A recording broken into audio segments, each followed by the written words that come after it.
Romantics get a bad rep, often called hopeless, when really that's an oxymoron because romantics are nothing but hopeful about finding love. I've been thinking about a new kind of modern romantic who is optimistic, yes, but googly-eyed, not so much. These romantics have watched the TED Talks, read the books, and back in the real world, they're still struggling sometimes and have to work on their relationships one day at a time.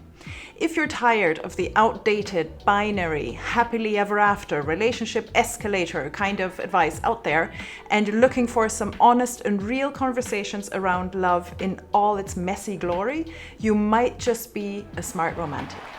If you're new here, my name is Doris. I'm a certified coach with a master's in psychology, and through this channel and in my coaching practice, I share tools to help people like you feel authentic and get clear on what to do next so you can build the relationships you want.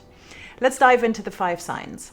Smart romantics practice self-awareness. They understand who they are, what makes them tick, what ticks them off, and if they don't, they're curious, open, and ready to find out. This self-awareness helps them differentiate between what is theirs and what they're projecting onto their partner, but it also helps them adapt their style to meet their mate and collaborate effectively.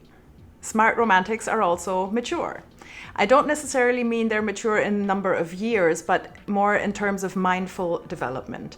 Smart romantics don't play games, they don't set ultimatums, they don't manipulate to get their way or inflict pain on purpose out of revenge. They also know that they're not perfect and have accepted or are at least working on accepting their flaws. Smart romantics practice authenticity. Because they know who they are, smart romantics are genuine in their interactions with others. They value transparency and vulnerability, and they've learned that pretzeling yourself into someone your partner wants you to be isn't a good long-term strategy. This is a big area of opportunity, especially for women smart romantics who were raised with a never good enough mentality.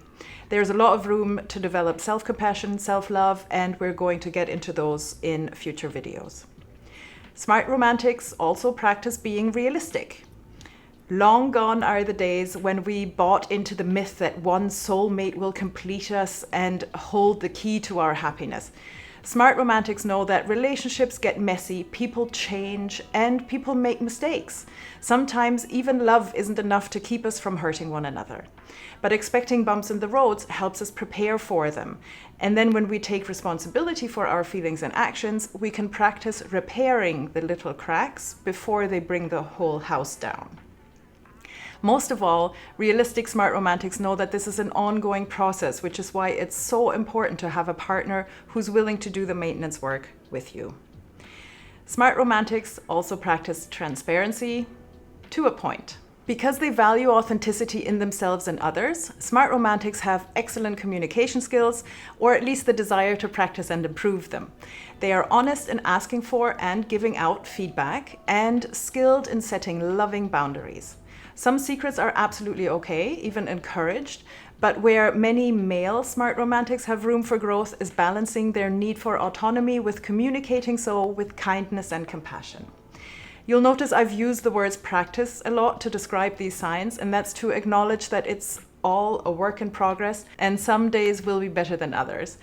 Being a smart romantic isn't about some level to achieve, it's a state of mind where we explore ourselves and our partners with curiosity and kindness. For context, smart romantic is a term I've come up with because I was looking for a way to describe someone who wants a committed and loving relationship, or 2 or 3, but knows from a personal experience that the one ideal Hollywood happy forever fairy tale simply isn't realistic. You know, someone who probably has some heartbreak scars, but is also at a point where they want to better understand the part that they played in hurting themselves and somebody else as well.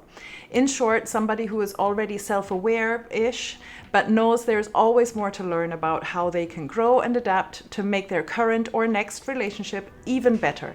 More loving, more exciting, more supportive, whatever that more looks like for them. Which one of these do you already feel confident in, and which are the ones you're finding a little more difficult? Please leave a comment below. Also, if this sounds like you or like something you'd like to learn more about, I'd love to talk with you. There is a standing invitation for a free Curiosity Convo on my website where you can book a 30-minute call with me, and I'm also going to link that below. I'm planning out a series of videos to go deeper into all aspects of smart romantics, including blind spots, common pitfalls, tips, and exercises. So make sure you like and subscribe so YouTube knows to show you those videos when they go live. For now, thank you for watching. I hope you found it helpful, and I'll see you again next time.